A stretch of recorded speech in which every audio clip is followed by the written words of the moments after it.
Sami Zayn versus Kevin Owens हो चुका है कंफर्म फॉर एलिमिनेशन चैम्बर। दोनों एलिमिनेशन चैम्बर के पार्टिसिपेंट्स हो चुके हैं full. Bron Breakker versus AJ Styles होने वाला है confirm for either elimination chamber और रेसलमेनिया। तो आइए जानते हैं क्या क्या हुआ इस मंडे नाइट रो के एपिसोड पे। मेरा नाम है साहिल, आप देख रहे हैं साहिल टॉक्स। चलिए बात करते हैं। सैमी ज़ेन करते हैं मंडे नाइट रो को ओपन। वो कहते हैं कि केविन ओवेंस और उन्होंने सब कुछ साथ में किया है, इंडीज से लेकर WWE तक, रेसलमेनिया मेन इवेंट, वो सब में साथ रहे हैं। काफी बिट्रेल्स हुई हैं, लेकिन इस बार वो केविन ओवेंस को माफ नहीं करेंगे और वो एक्सेप्ट कर लेते हैं match at elimination chamber versus Kevin Owens.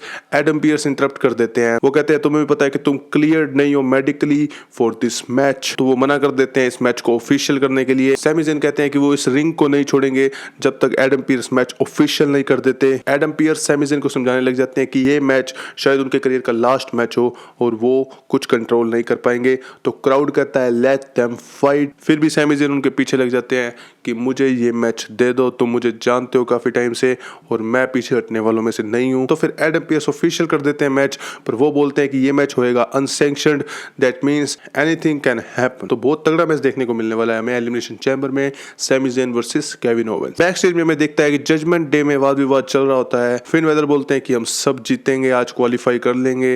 Raquel अपना क्वालिफाई कर लेगी एलिमिनेशन चैम्बर के लिए और फिन वेदर सेथ रॉलिंस को हरा देंगे। तो डोमिनिक को फिन वेदर बोलते हैं कि no new members in Judgment Day, जो मेरे हिसाब से कोई न्यू मेंबर आने वाला है। इसके बाद हमें फर्स्ट मैच देखने को मिलता है Dominik Mysterio versus AJ Styles. Dominik को मार खाता देख किसको मजा ना आए भाई, तुम खुद ही बताओ। कार्ली तो इस मैच में रिंग साइड पे होते हैं, कार्ली तो इंटरफेयर करते हैं मैच में, जिसके कारण डोमिनिक सुसाइड डाइव मार देते हैं रिंग साइड पे एजे स्टाइल्स को। उसके बाद कंट्रोल कर लेते हैं मैच को और एजे स्टाइल्स को 619 लगा देते हैं डोमिनिक मिस्टीरियो, पर वो फ्रॉग स्प्लैश लगाने में हो जाते हैं फेल। और उसके बाद एजे स्टाइल्स उन्हें मारने वाले होते हैं स्टाइल्स क्लैश, बट फिर से कार्ली तो इंटरफेयर कर देते हैं और इस बार एजे स्टाइल्स उन्हें दे देते हैं फोरआर्म। पीछे से अटैक करने की कोशिश करते हैं डोमिनिक मिस्टीरियो और जैसे ही वो भाग के आते हैं एजे स्टाइल्स के पास, एजे स्टाइल्स उन्हें दे देते हैं पॉप अप स्टाइल्स क्लैश, जो देखने में बहुत मस्त लगता है और जीत जाते हैं एजे स्टाइल्स इस मैच को बाय पिनफॉल। इसके बाद आता है excited part of the match. Bron Breakker आ जाते हैं पीछे से, वो स्पेयर मारने के लिए रेडी होते ही हैं, बट एजे स्टाइल्स हट जाते हैं साइड में और वो स्पेयर पड़ जाता है डोमिनिक मिस्टीरियो को। The best moment of this match. फिर एजे स्टाइल्स इनसिक्योरिटी देके ब्रॉन ब्रेकर को रिंग से निकाल देते हैं। ब्रॉन ब्रेकर फेल हो जाते हैं अटैक करने में एजे स्टाइल्स को और वो वहां से चले जाते हैं। तो ये एक पॉसिबल इंडिकेशन है कि हमें देखने को मिलने वाला है एजे स्टाइल वर्सेस ब्रॉन ब्रेकर। अब मैं ये कंफ्यूज हूँ कि एलिमिनेशन चैम्बर में देखने को मिलेगा या फिर रेसलमेनिया में। मेरे हिसाब से अभी कुछ टाइम पड़ा है एलिमिनेशन चैम्बर को, तो मे बी ये मैच हो सकता है set for elimination chamber, AJ Styles versus Bron Breakker intercontinental championship. क्या आप जीतते देखना चाहेंगे एजे स्टाइल्स को वापस से इंटरकॉन्टिनेंटल चैंपियनशिप? कमेंट्स में बताइए और सब्सक्राइब कर लो यार, यहाँ तक देख लिया तो। सेकंड मैच हमें देखने को मिलता है Dakota Kai versus Ivy Nile, first contender match for the women's intercontinental championship. Dakota ये वाला मूव हमेशा मारती है जो काफी देखने में मस्त है, पर इसका नाम ही नहीं पता किसी को। माइकल कोल तक भी नहीं इसका नाम बोलते। पैट मैकफी इसको बोल देते हैं कोड रेड, जो कि एक दूसरे मूव का नाम है। आइवी नाइल लगा देती है डकोटा काय को एंकल लॉक, बट डकोटा काय रोप तक पहुंच जाती है। After a decent match Dakota Kai wins after hitting her finisher, वो बन चुकी है first contender for women's intercontinental championship. इसके बाद हमें देखने को मिलता है सेगमेंट फ्रॉम गंथर। वो आते हैं क्राउड से जस्ट लाइक जे उसो, वो जे उसो को टीज कर रहे होते हैं और जब वो क्राउड से आ रहे होते हैं तो वो पूरा अपना प्रोमो दे रहे होते हैं, क्राउड को इंसल्ट कर रहे होते हैं, कैसे उन्हें जे उसो पसंद है, बिल्कुल सिंपल है, he is better than J Uso. Crowd chant करने लग जाता है वी वांट जे। उसके बाद गंथर कमेंटेटर्स माइकल कोल और पैट मैकफी से पूछने लग जाते हैं क्या उन्हें भी लगता है कि जे उसो रेसलमेनिया में उन्हें हरा देगा। पैट मैकफी कहते हैं, माइकल कोल उन्हें रोक रहे होते हैं, पैट मैकफी बोल देते हैं होप करता हूं कि वो तुम्हें हरा देगा रेसलमेनिया में। उसके बाद गंथर गुस्सा हो जाते हैं और पैट मैकफी पर अटैक करने वाले होते हैं, बट पीछे से आ जाते हैं जे उसो और फिर हमें देखने को मिलती है ब्रोल बिटवीन गंथर एंड जे उसो। काफी सिक्योरिटी वगैरह आ जाती है, यू नो यूजुअल ब्रोस जो WWE में। मुझे अभी वैसी वाली हाई फील नहीं हो रही है इस मैच के लिए, आगे देखते हैं, पर अभी तो वैसी वाली हाइप फील नहीं हो रही है। इनको कुछ और ही करना पड़ेगा, क्योंकि इससे बढ़िया हाइप तो मुझे Sami Zayn versus Gunther IC championship जो पिछले साल हुई थी उसके लिए हो रही थी फील, बट शायद मैं थोड़ा हार्श बोल रहा हूँ। जे उसो को अपना मूवमेंट मिलने वाला है, वर्ल्ड टाइटल जीतने वाला है, हाइप नहीं है भाई उतनी, सोशल मीडिया पे दिखता है। जे उसो ओवर है, that's all good. Third match में देखने को मिलता है पेंटा वर्सेस पीट डन। पीट डन का जॉइंट मैनिपुलेशन चालू हो जाता है मैच के स्टार्टिंग से ही। दोनों ही अमेजिंग है रिंग में। लुडविग काइजर मैच के बीच में आ जाते हैं रिंग साइड पे। लुडविग काइजर मैच के बीच में करते हैं इंटरफेयर, जिसके कारण पीट डन हार जाते हैं और पेंटा हिट कर देते हैं अपना पेंटा ड्राइवर, जीत जाते हैं इस मैच को।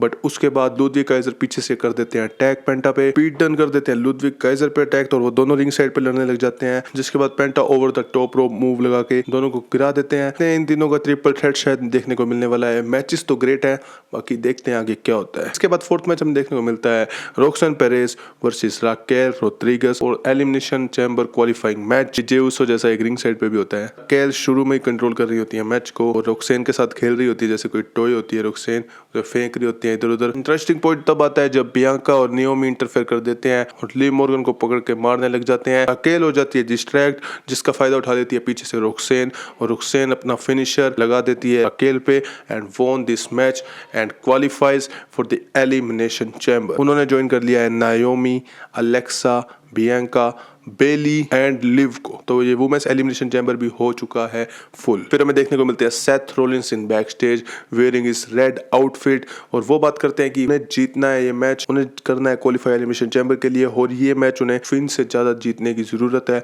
उसके बाद हमें देखने को मिलते हैं कैरियन क्रॉस, वो जे उसो की बात करते हैं सेथ रोलिंस की और एंड में वो बात करते हैं सैमी ज़ेन की कि सैमी ज़ेन के पास अभी भी वक्त है टू टर्न थिंग्स अराउंड। फिर न्यू डे आती है और तुम्हें पता है क्राउड का रिएक्शन कैसा होने वाला है। तो न्यू डे बात करती है रे मिस्टीरियो के बारे में कि लोग क्यों इतना हमें बू कर रहे हैं रे मिस्टीरियो को मारने के लिए। कॉफी कहते हैं कि उसने रे मिस्टीरियो से ज्यादा टाइटल जीते हुए हैं, लेकिन कॉफी भाई वो कुछ सेकंड्स में नहीं आ रहे थे ब्रोक लेसनर से। वो कहते हैं इसलिए हमने रे मिस्टीरियो पे अटैक किया चेयर से और वो कहते हैं कि हमने तुम लोगों के कारण उसे ज्यादा इंजर्ड नहीं किया, उसे छोड़ दिया। और ये सब बक बक सुनने के बाद LWO कर देती है उन्हें इंटरप्ट, बोल देती है न्यू डे सक्स और अटैक कर देती है न्यू डे पे और थ्रो कर देती है उन्हें आउट ऑफ द रिंग, जिसके बाद न्यू डे जाती है भाग। इस time for the main event Finn Balor versus Seth freaking Rollins for the qualifying elimination chamber match. इन दोनों रेसलर्स के हमेशा क्लासिक मैच रहे हैं और ये मैच भी उससे कम नहीं था। This was an amazing match. Starting में ही फिन बेलर अर्ली अटैक कर देते हैं सेथ रोलिंस पर और स्टार्टिंग में ही वो लगा देते हैं उन पे पेडिग्री।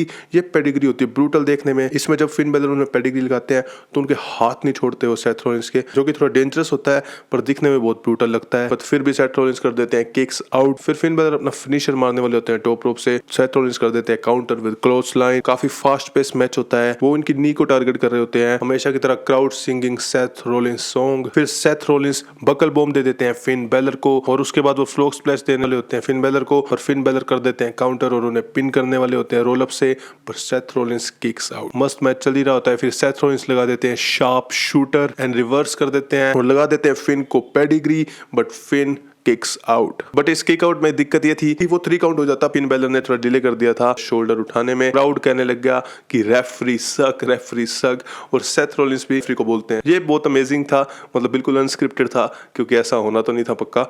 और जब ये हुआ काफी फनी मोमेंट थी मेरे हिसाब से। फिर फिन बेलर कामयाब होते हैं अपना फिनिशर लगाने में, कूदते ग्रास, बट सेथ रोलिंस कर देते हैं किक आउट और फिन बेलर कर देते हैं उस किक आउट को रिवर्स क्रॉस फेस में और सेथ रोलिंस फिर से रिवर्स कर देते हैं उसे और लगा देते हैं curb stomp and Seth Rollins wins this match by pinfall and qualifies for the elimination chamber. What a match. Seth Rollins ने ज्वाइन कर लिया है John Cena, CM Punk, Drew McIntyre, Logan Paul and Damian Priest को।